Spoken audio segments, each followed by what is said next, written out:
Welcome to Your Future in Sales and Marketing, a podcast that helps you make great career decisions to get the most out of your career journey. We'll introduce you to the AXR network of established senior leaders and a handpicked group of future aspiring leaders who have it all in front of them.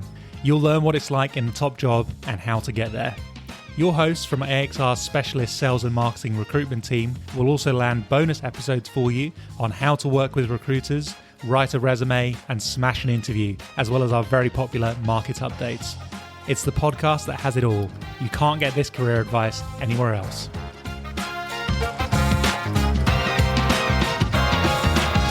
Welcome everyone to Your Future in Sales and Marketing. My name is Mike Dickson, Director of the AXR Sales and Marketing Practice. Today we're joined in the pod by Dan Bitti, APAC Marketing Director, and Justin Sullivan, a Sales Director of the Global Protein Snack business Jack Links.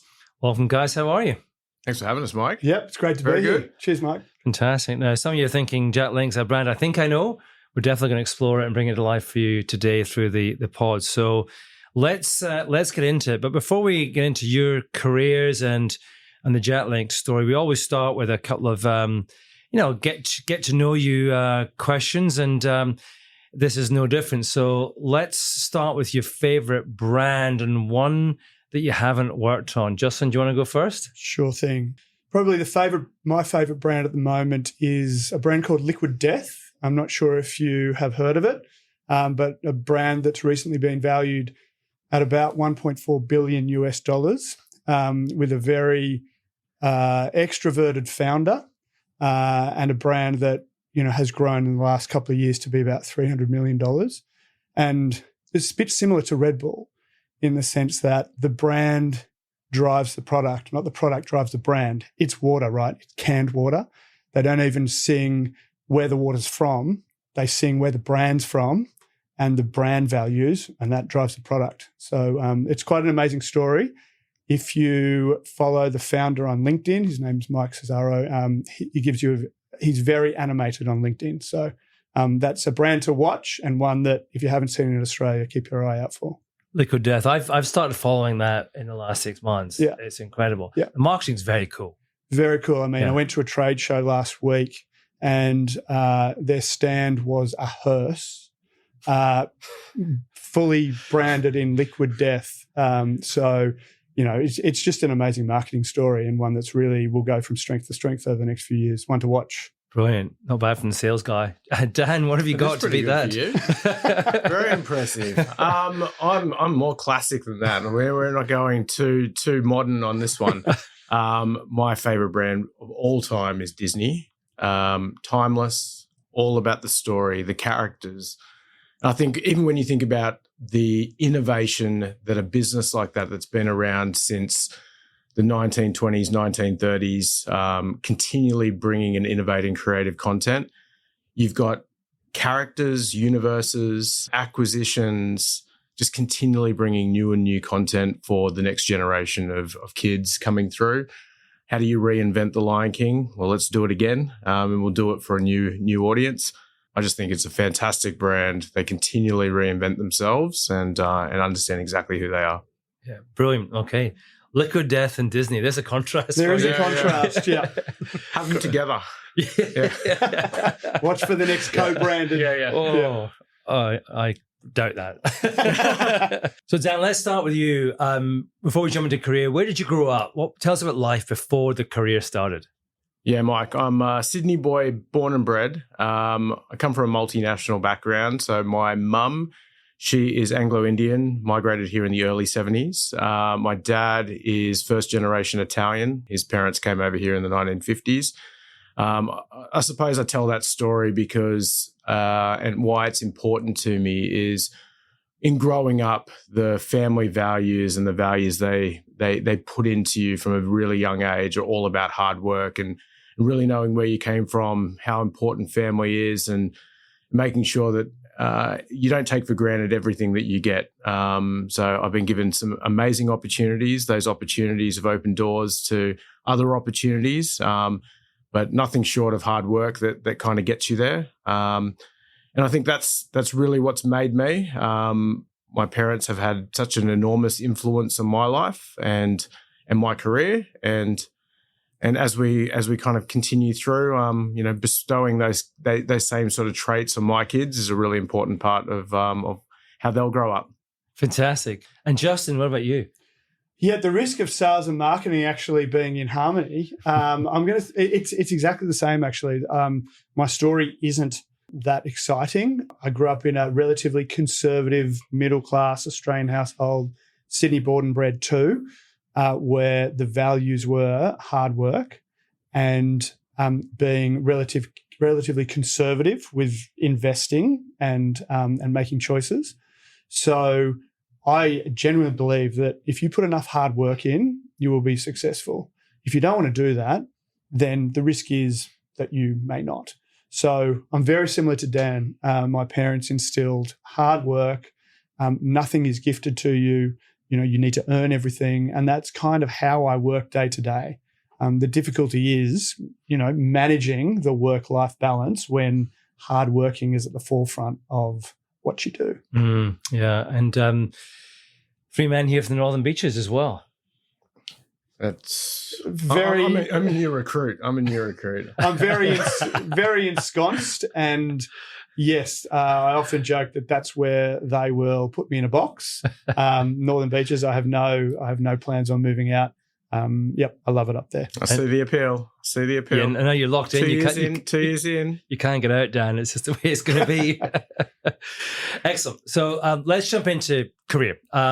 Now, we often do a real deep dive here, but we want to spend time on career, but I really want to dive into the fact we've got a sales director and a marketing director from the same business together. I really want to explore that dynamic, and particularly the business of JackLinks, which is newish to a lot of people in terms of listeners, but we'll go into that in a moment. But let's start with your careers. Dan, so we'll go back to you again. The 5-minute story of, I guess, where you started and the pathway to marketing director. Yeah, so I came fresh out of uni. I got a job at Mars in working in chocolate, so snack foods. I think you're going to hear a few things about snack foods as we talk through today. But I got a job in the field, and I still look back on the field being the most foundational part of my entire career, particularly as I've drifted through different FMCGs and made sure that we continue to learn from the experiences that you take. But those 5:30 a.m. wake ups and building ends and being told by 15-year-old kids stocking the shelves that you're doing it wrong, and I was, they were absolutely right. Those sort of things. You really understand how hard it is being out there, the hard work that goes in every single day, what execution of your products means. If we're out there spending millions of dollars and the product's not on shelf and it's not merchandised well, it doesn't matter how much money you spend and how great the creative idea is, no one's going to be able to pick it up. So foundational for me personally, and I think it's been something I've reflected on every role in my career as a consistent building block. From there, I had about 12 months experience, moved into a very similar stage business to what I'm at with JackLinks now, where Asian company called AA had based in Australia, really good level of investment to grow the business, very focused, but because the team was so small, you got such beautiful, broad experience working from one day you're out on the floor sampling stationery products in an office works. The next, you're presenting to distributors. We're flying over, talking to customers in New Zealand, and got a really good experience of trade marketing, doing reports, sales analysis, and base marketing activities, which ultimately gave me an opportunity to go step out of that when I'd outgrown the role to move into Unilever. And Unilever, I look so fondly back on. 5 years I spent there. The best marketing university you possibly could have gone to, the Big Blue U. It's not called the Big U for no reason at all. And that experience that I had over at Unilever, I worked with some of the brightest people that I reflect on now. The experience that I had there, the structure of marketing, the science of it, that moving from a trade marketing role, in a sense, into category, into marketing, gave me such a great foundation for where I am today. But the time that I spent over there, like I said, working with some incredibly bright people that are in some very senior leadership roles now, and the grounding and experience that you get there was second to none. And from there, after 5 years working in marketing, 4 years working in marketing over there, I moved to Diageo, which was just a creative juggernaut. And we were talking about just before we jumped onto the podcast, but brands are built in the on-premise, and you learn really about experience marketing over there, how you take a brand and every touch point of it and what people feel about those brands when they're consuming them in the right occasion. There's not too many chances you get as a brand owner to be there and live it and see people living your brand. And working there, having such a great experience at the same time, working across festivals and music and all those partnerships where I've got such a massive passion for at the same time that you get the chance to not only work but live it. I called it the vortex for 2 years. It takes you in, spits you out the other end, and you learn very quickly what to go to and what you don't need to be at, and make those choices. But I got to the end of the 5 years there, and if you've been around long enough in sales and marketing, you'll go through a period where my role was made redundant, and I saw it as an amazing opportunity for me to go stretch my ego. And I look back on that as a time where I decided I'm going to start my own consultancy, and if you want to call it that. I think as a part of my career to go off on my own, go agency side, which was what I wanted to go do, flex the creative muscle in me. And I did that for a year and a half. I called it the wilderness. Wasn't really sure what I wanted to do, but what I did was I learned a hell of a lot from that experience. Every path of your career is another learning experience, but that one I learned almost more of what I missed, and the structures that come with FMCG, the deep learning, the incredibly smart people that you work with every single day, and not to take those things for granted, which got me back into Kellogg's. And I spent 6 amazing years over at Kellogg's. So, we're now tipping that 20-year mark.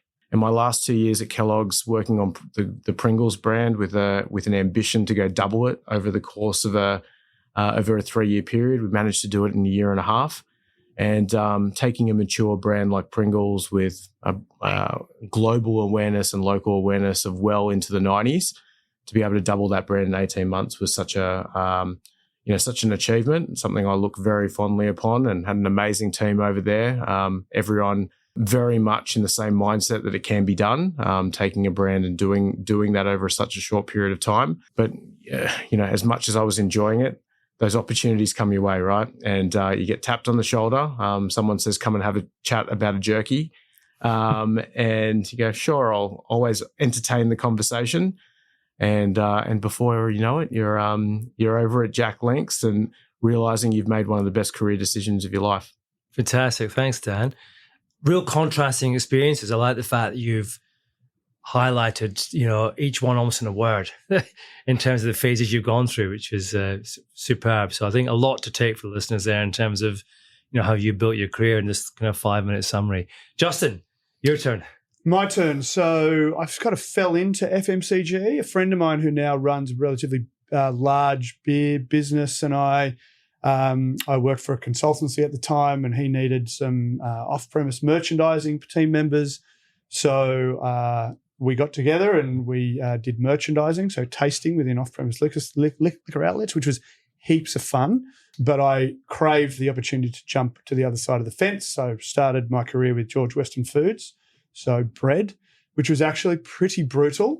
But for a 21, early 20s, it was a great career move to just learn. Again, I go back to hard work. So it was hard work. It was a 365-day a year, 7-day-a-week business where, there were days we were putting bread in cabs to get it to stores on time. We were working all around the clock when we had fires and floods and industrial action and driving trucks. It was awesome, but not for the faint of heart. And then I went overseas for a little bit with them, which was, again, a really good experience, learning other retailers and sort of diversifying. Coming back, and I tend to spend I like long tenures. So I don't move businesses very often. when I do, it's very considered, and I consider the business and the future. So I moved to Snack Brands Australia, which was really entrepreneurial. Business had been bought from Arnott. So it was similar to a Jack Link's in the sense that it needed to have process and structure put behind it. So it was really entrepreneurial, and you got to kind of run your own business and build your own strategy, which is what I loved. Again, tapped on the shoulder. I live on the Northern Beaches for a reason. Surfing, snowboarding, wakeboarding, outdoor stuff is what I love. And I was drawn, I spoke about brand before, I was drawn to Red Bull from the brand, and I was given the opportunity there to run to the retail side of the business. So I did that with e-com and a few other bits and pieces. And from a sophistication and a structure, and there's probably others, but Red Bull would be, within that top echelon of businesses where it's a well-oiled machine, both inside and out. So I did sales there for a number of years, and then I was looking for a challenge. I like to challenge myself. I'm not sure if this was the best decision of my career, but I learned the most. And I was asked to go and head up the operations and supply chain function, which little did I know, but COVID would come, and Red Bull imports 100% of their product. So the challenges that threw up were challenges that I hope I never have to go through again, but challenges that actually I relished, and because I wanted to prove that I could do it. And I worked very hard to prove that I could do it. And the weight was probably heavier on my shoulders because I was a sales guy, because I didn't want to let my sales colleagues down. So the impetus for me to deliver, the stock on time and in full, as we talk about pretty much every day in consumer goods land, sat that much heavier on my shoulders. So I learnt a lot. But again, after I'd sort of done that and got the business sort of back to a level playing field and a bit of normality again, I was approached to come to Jack Link's. I have a real affinity with the brand. It was described as similar to Snack Brands in the sense that, it needed process and structure and big growth targets, which is similar to what we had. And I did a bit of research on the team. I think it's really important to know kind of what you're walking into and who you're walking into it with. So, Dan and our managing director, Shannon, and the other members of the leadership team, I heard really positive things about, and felt that I could work with them. And here we are. Great. Thanks to Journeys, guys. Question really around the stages, because I think yours, as you said, Justin, long tenured, you make decisions in a considered way. Dan, you signposted yours in terms of the experiences you wanted to get through each one. Have you learned as you've gone, or have you had somebody give you advice that kind of helped guide some of those career decisions you've had to make? So I haven't had what I would call a mentor or a leader that I rely 100% on. I tend to take the good from each and harness that and then build on the good elements of it.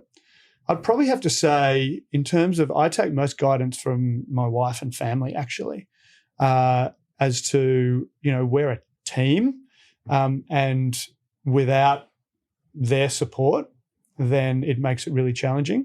So my decisions have all been guided by the what I've picked up along the way from leaders I aspire to be like, as well as family. So I think it's really important to keep a balance.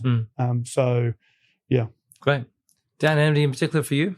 I probably had a bit of ambition in my early stage of the career of I want to be the marketing manager of X. And that's kind of like that first North Star that you get, but it's very quick.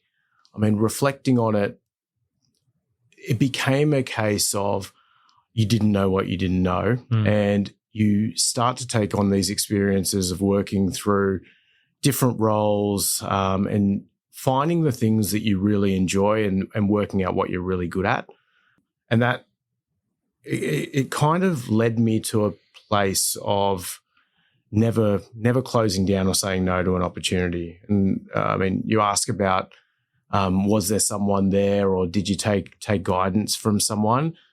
I think there was a lot of people, and I don't think there's any way that I'd be able to give credit to just one. But I've had great managers throughout my career. I've had great people surrounding me.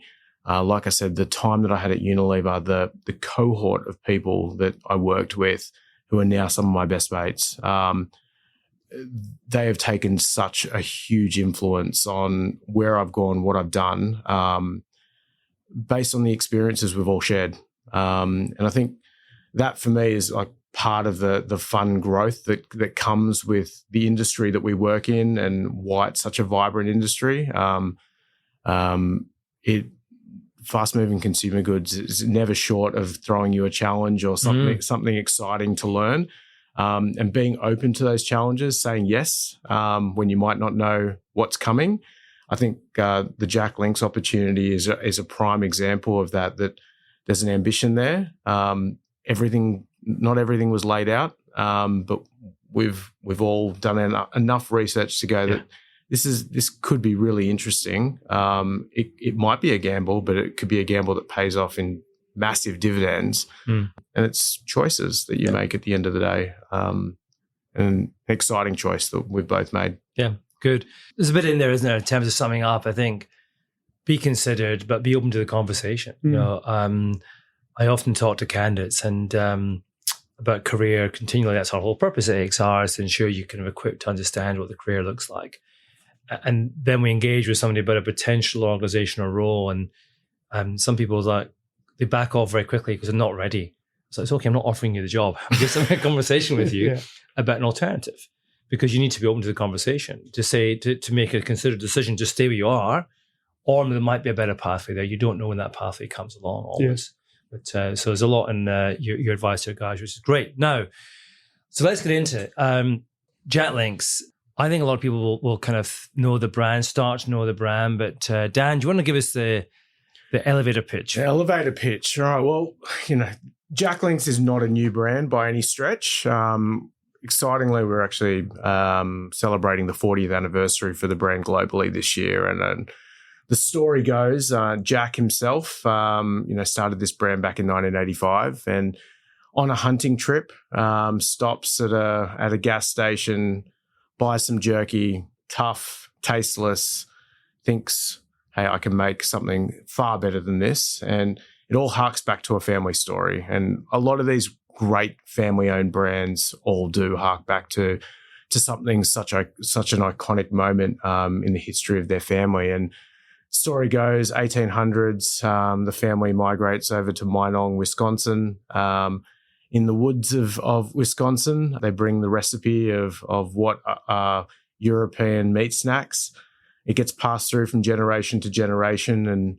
And when Jack is on the road in 1985 and an opportunity is presented to him to be able to bring something to the masses, he takes that chance. And here we are 40 years later with the number one global meat snacks or beef jerky brand, making its way and emerging across the APAC region.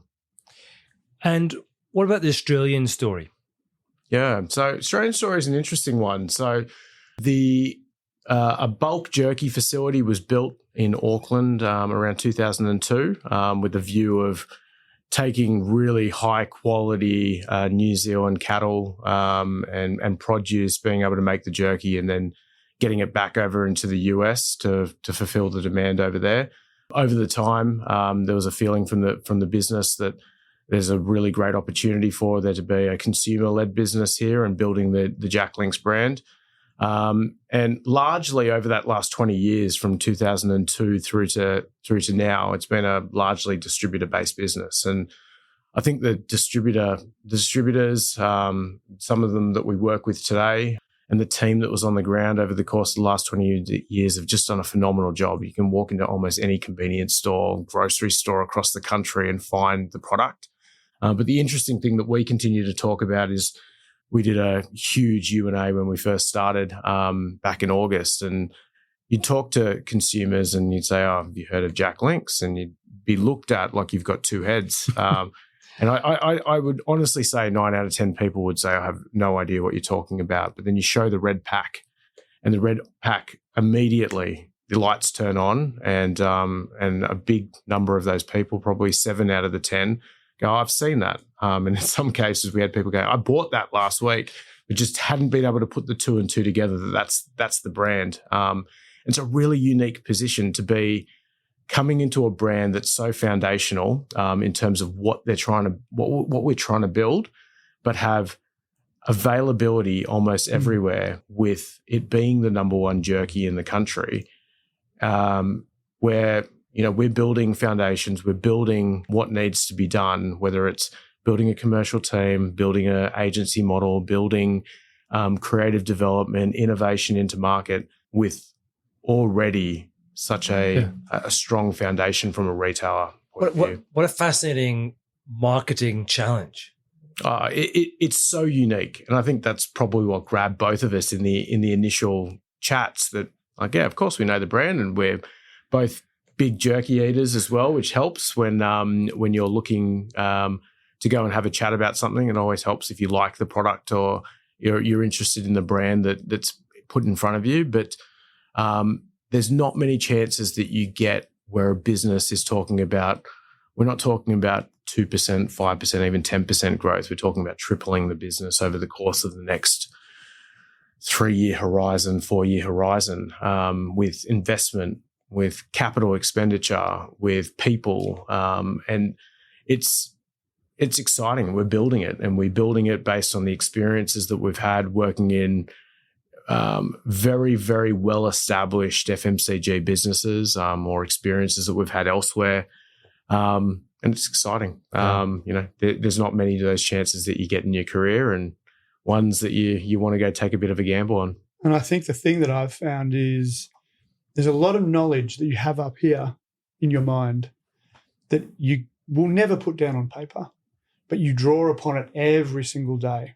So for those in blue chip businesses who have the process and structure and the ways of working established, and you move into a business like this, there is so much that you're applying every day, even though you don't give it a second thought.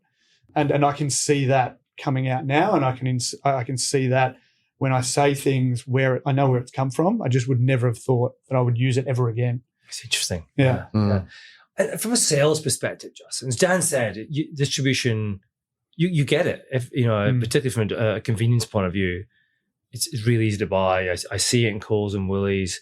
What's the sales strategy? Where do you go from there? So there's a lot of places that, well, it's width and depth of distribution. That's right. Probably how I would summarize it. There's a lot of places, more obscure places, or obscure that you may not find it. So alternative channels, as I would call them. So, off-premise liquor outlets, lifestyle stores. So, boating, camping, fishing, for example. Yeah. So those places which have a real affinity with the product, there is ranging, but it could be better. Yeah. Innovation also actually forms a huge part of our plans. And as Dan mentioned, we couldn't innovate without capital, and there's investment there to innovate. And there's some really exciting things coming.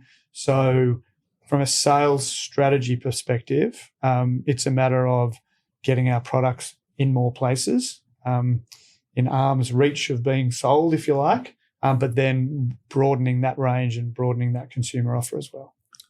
I guess it's growing the category too, right? For sure. All that contributes to the health and the growth of the category. Yeah. I was just about to jump in with the same thing.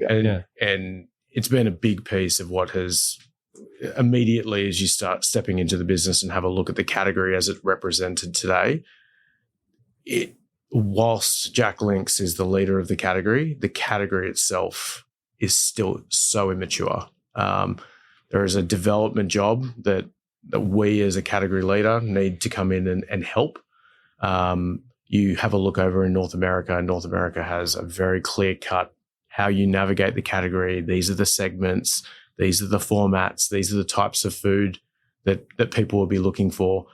And for us, really understanding that, how we're able to imbue some of that understanding into the category, help our retailers and partners really establish what that could be.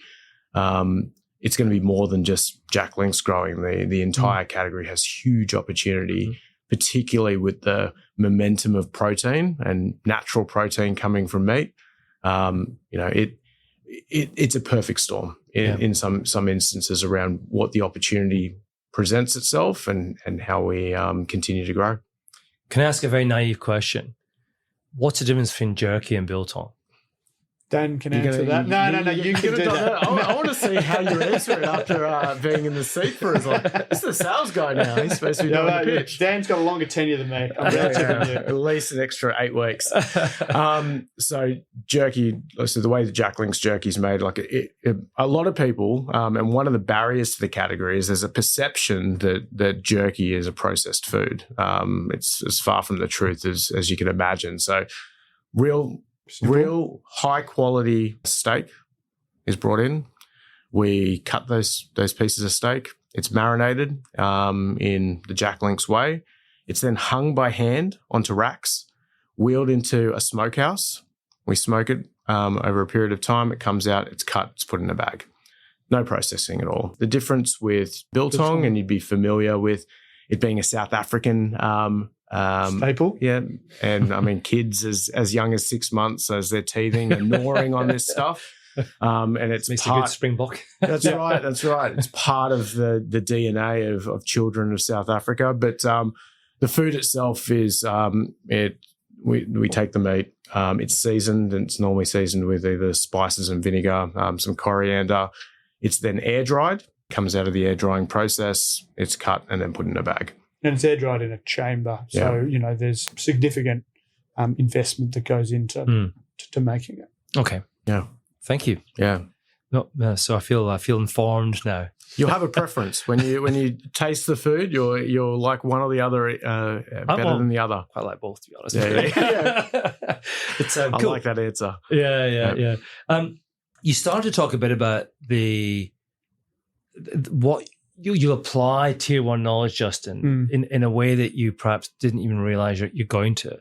But I think for a lot of the listeners who are perhaps working in tier ones in their early to mid stage careers, they're probably quite excited about a business like a Jack Link's, the journey that you guys are on, but they're also probably a little bit uncertain as to what it's really like when you take away the structure, the systems, the process, the huge kind of people around you.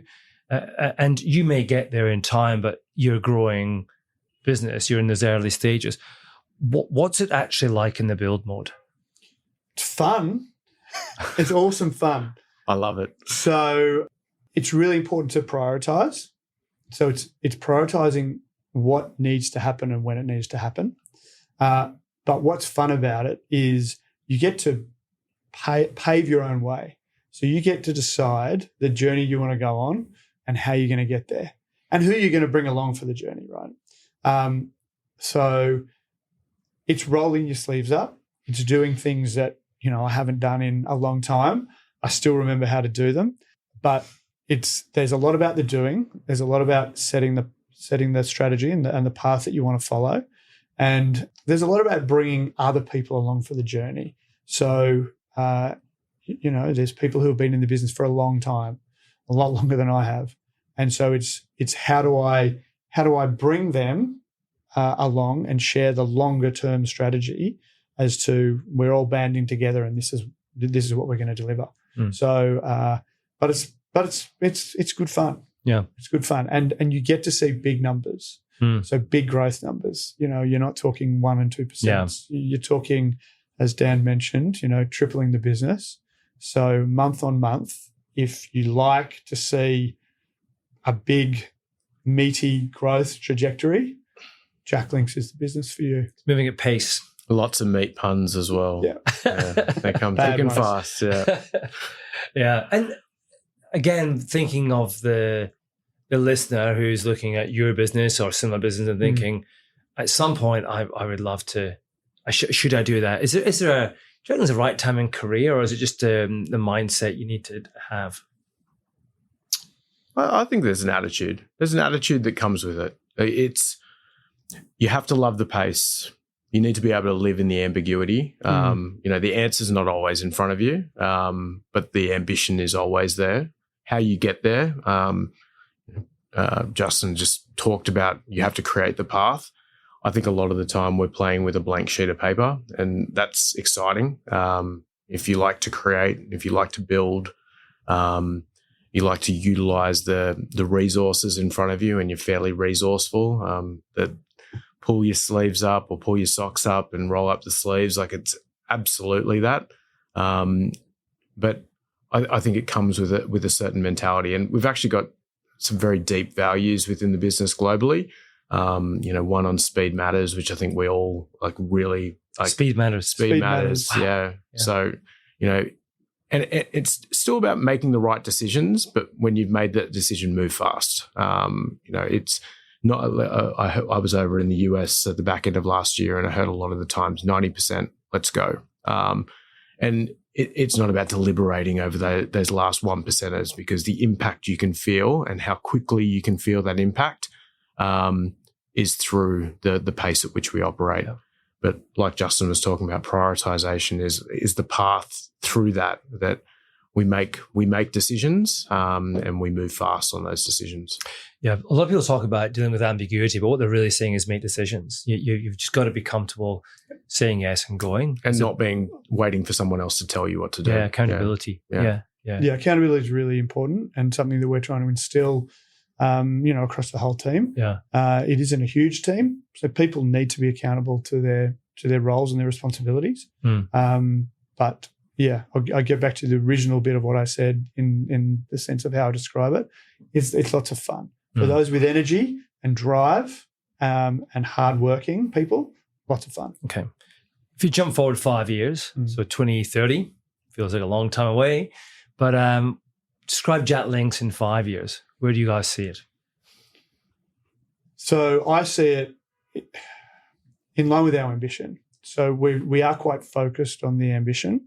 As a leadership team, we set our 3-year plan, and that is to triple the business. And, whilst we're moving fast, we're on track to do that.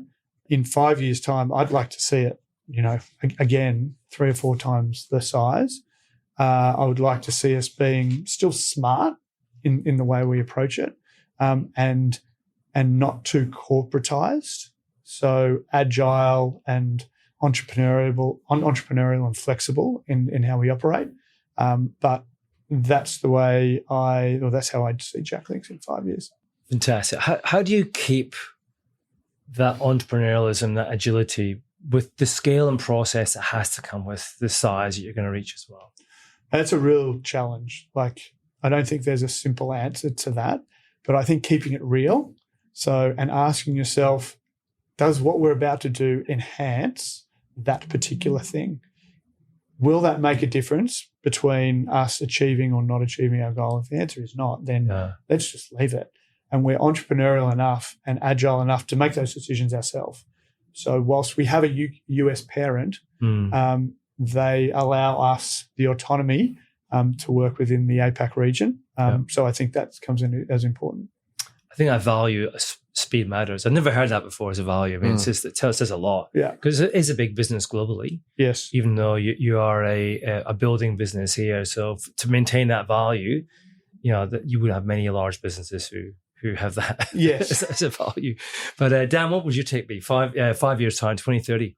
Yeah, I mean, we've got a big audacious goal around being the number one consumer centric protein snacks business across APAC, and with that, you need to be innovative. We need to be continuing to move forward. The number is a North Star for us, but when you start to think about what does customer and consumer centricity actually mean, actually working in partnership with our retail partners, being seen in the same realm as some of the big FMCG businesses, I think we have the ability to be able to step into that space.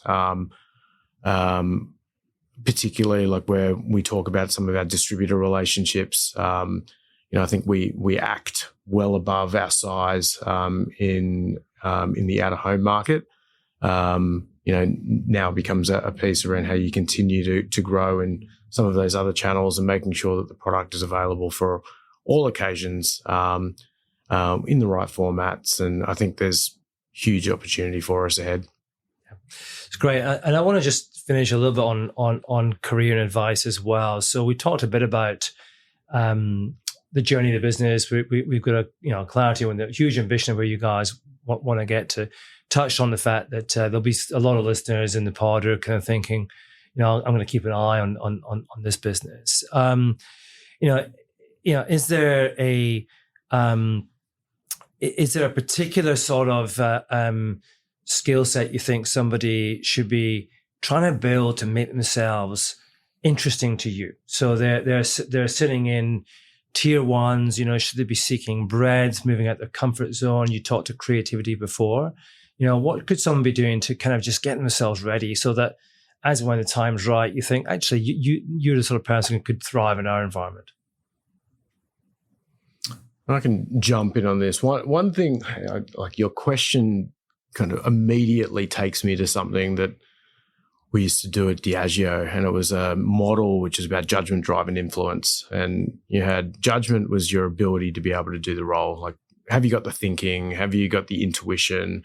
All of the kind of capability components of a role, which is a very taught skill. You need experience, you need time, and you need to be, you either had to be shown or go through the process at least once to kind of get it.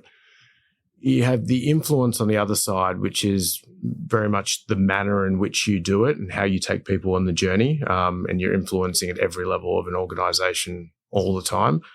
But drive is intrinsic, and I've always said the language you can't teach drive. I think you can create the environment for people to be motivated and driven, but drive comes from from a real personal nature. And for a business like ours, drive and it plays such a huge role in cultural fit. Like, you need to want to grow. You need to want to be able to step out of the structures and processes that are almost a safety blanket, and know that you can create, you can support, you can build, because our business will be built by people, and people will influence the future of our organization. And coming back to your 2030 question. We won't hit our 2030 goals without really driven business people coming into our business and teaching us more than we know, because we aren't going to be the ones that all the thought is going to come from. We're going to have so much independent, innovative thought that continues to drive us forward. Yeah, great. So I think it's a great answer. That piece on drive, I think, is so interesting. I agree. It's some people are more innately driven than others, but often it manifests itself differently too. Some people are quietly driven, some are more extrovertly driven. I think where the magic happens is if there's a connection, a real authentic connection and a belief in what you're doing and the fact that what you're doing matters, and you're surrounded by people that you believe in too, then you've got something brilliant, I think. So for me, our advice always when we're talking to people about career is if you're making a move, pick the organization that excites you because of the journey they're on and that you feel you can make a difference to that journey. And if the people that are bringing that to life inspire you, then you've got something magic. So really look at it. Forget the job, because the job you do on day one will not be the job you do in 6 months, because you'll make it your own anyway. Yes. So I think the drive piece is fundamental to that. Yeah, and people are at the core of what we do. Like as Dan mentioned, we wouldn't have a business, no business without people. Yeah. The right people, for me, grit is important. So drive and grit, I think, go together. But having the tenacity to keep going, like in a business like ours, with not as much process and structure, you need to be able to get knocked down and get back up and keep going. Yeah. And that's okay, because, life wasn't meant to be a lot of problem solving, isn't there? Yeah. Exactly. Yeah. We've had a barrier here. We're going to go around it. This is how we're going to do it. And we're just going to get it done. Yeah. So I think for me, the people, and the tenacity and the attitude and the grit of the people is really important in a business like ours. Okay. Organizationally as well, like as you go through, and, Justin touched on people who've been there for a really long time, 20, 30 plus years, there is an innate passion within our organization. And you can see it rings true all the way through up into North America. People who just love this business. And, you can see it, you can feel it. It's tangible. Yeah. It's kind of cool. You got this new business bill, but a 40-year history. It's quite unique, actually. Yeah, it is very unique. In many respects. Good. Yeah. Last question to you both, and Dan, I'll ask you first. If you could sit down with your mid-20s self, what career advice would you give younger Dan? Yeah, I think luckily for me, there was some decisions that I made along the way that kind of played into this, but it wasn't, at the forefront of what you're doing. But the feedback I'd give to myself, or the advice you'd give, is just slow down. Always wanting that next thing as soon as it possibly can be. Reflecting back, and very much around what we've been talking about today, the experiences that you take. I would have loved to have done a national account manager role, probably wind the clock back maybe 8 years ago. Dan is a secret sales guy. Yeah. I love it. I do love it. But just to understand some of the intricate parts of the role, simple stuff like managing trading terms and things like that, which I never did. Which I think would make me better now if I had a much better, deeper understanding of it.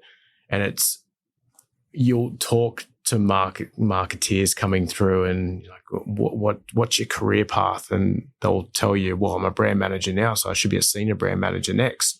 And it's such a linear thinking that it stops you from being able to make that next step, because the experiences and the foundations that you create through broad experiences across commercial or any part of the organization, whether it's in finance or in supply chain, when those opportunities come up, take them. And at the early stage of your career, because you don't know what you're missing out on. Some of those roles, the roles that I took when I didn't know what I was really taking, so much from it I enjoyed and made me who I am and made me realize what I love about what I do.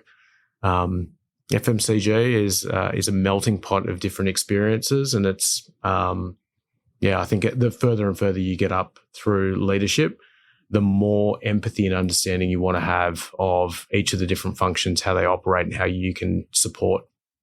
Great, fantastic. Thanks, Dan. Justin? Very, very similar, actually. A career spans 40 years.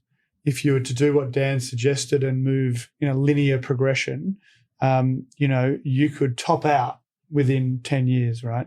And have a very linear view of the world, a very segmented view of what businesses are. So my advice to my younger self is probably to get out of your comfort zone. I do hate that phrase, but try and look more broadly. And I do speak back to my 3-year stint in supply chain and operations, and the amount that I learned there at such a mature age, I probably would have liked to do a bit earlier. Similarly, I would have loved a stint in marketing. And so my advice would be try and broaden your experience early, and also don't sweat the small stuff. Like, I'm a big detail guy, and I would love to have taught myself the ability to just try and focus on the bigger picture and not get too bogged down in the detail. So they're my 2 pieces of advice for a younger Justin. I feel a job swap coming. I was just going to say, I'm going to call Shannon. After this. Say, look what Mike's done. Guys, thanks. Awesome pod. Really enjoyed the authentic conversation, learning more about Jet Links. I know doing some Biltong and Jerky too, which is also very useful too. But really appreciate it. Thank you very much for coming on. Thank you, Mike. Thanks for having us. It's been great. And guys, listeners, if you're new to the pod, I've enjoyed both Dan's, Justin's, and the Jet Links story. We have over 100 episodes for you to dive into, a mix of CEOs, sales leaders, CMOs, and future leaders sharing their career insights to help you understand your own career. And whilst I've got you, your most critical career asset is the 2025 AXR Salary Guide.